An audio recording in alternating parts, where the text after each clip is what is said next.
For most of human history, cannabis was not treated like a drug. It was treated like a threshold.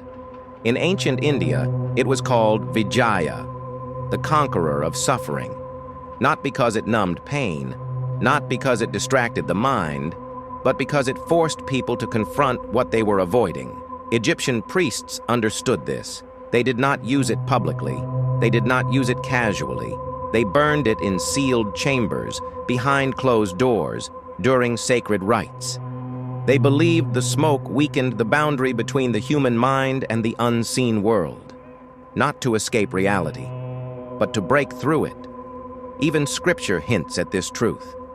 He makes plants for the service of man, a sentence repeated for centuries, rarely questioned, rarely examined, because it does not say entertainment, it does not say escape, it says service. And here is what history quietly removed.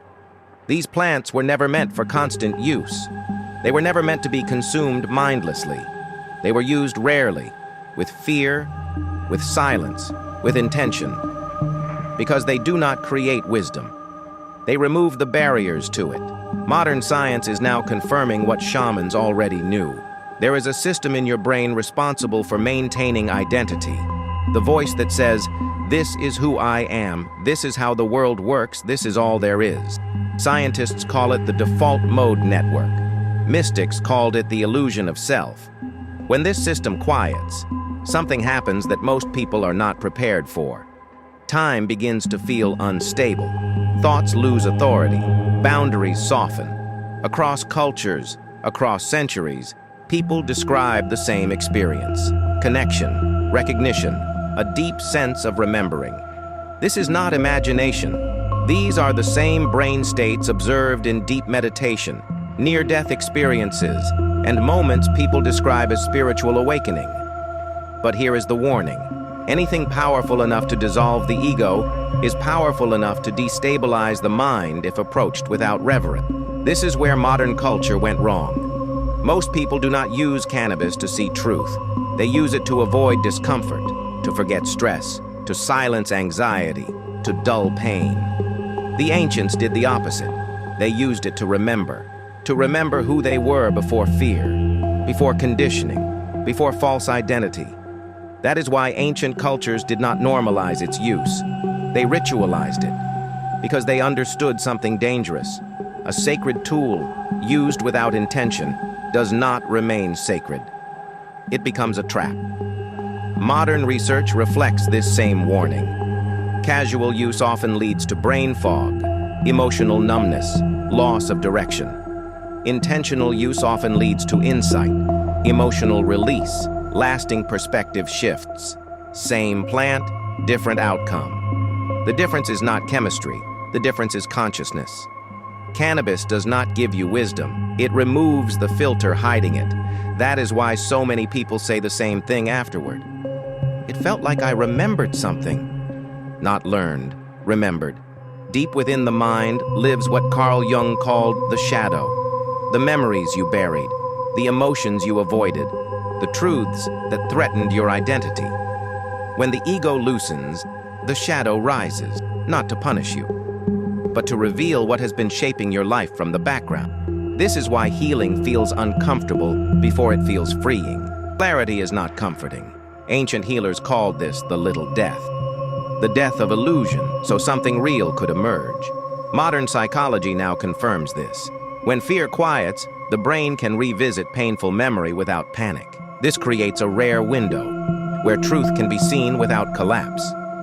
That is why altered states were used for initiation, once, not endlessly, because these experiences were not meant to be repeated. They were meant to imprint.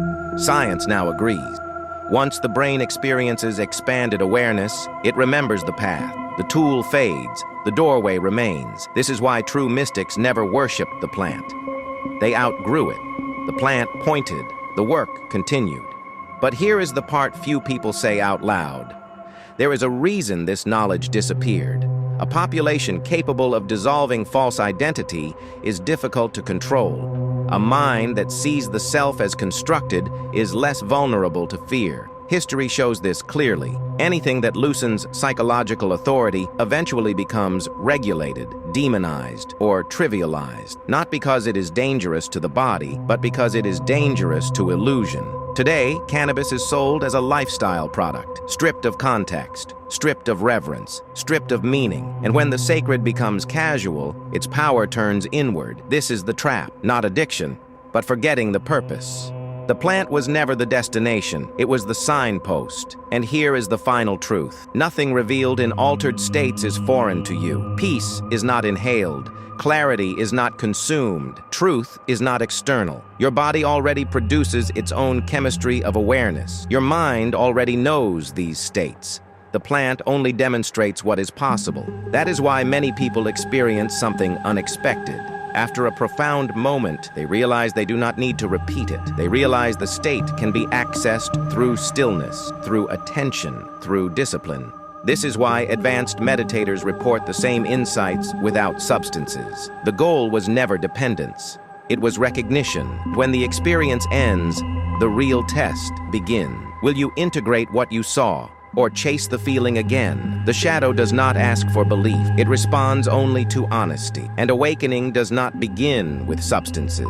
It begins with what you choose after the silence returns. The ancient warning remains. Anything sacred, used without reverence, will hollow you instead of free you. But understood correctly, it can permanently alter how you see yourself, your pain, and reality. Not because the plant is powerful, but because you are. The sacred was never in the smoke. It was in the awareness it revealed. And once you see that, you no longer need permission to stay awake. Follow this page to learn more truth.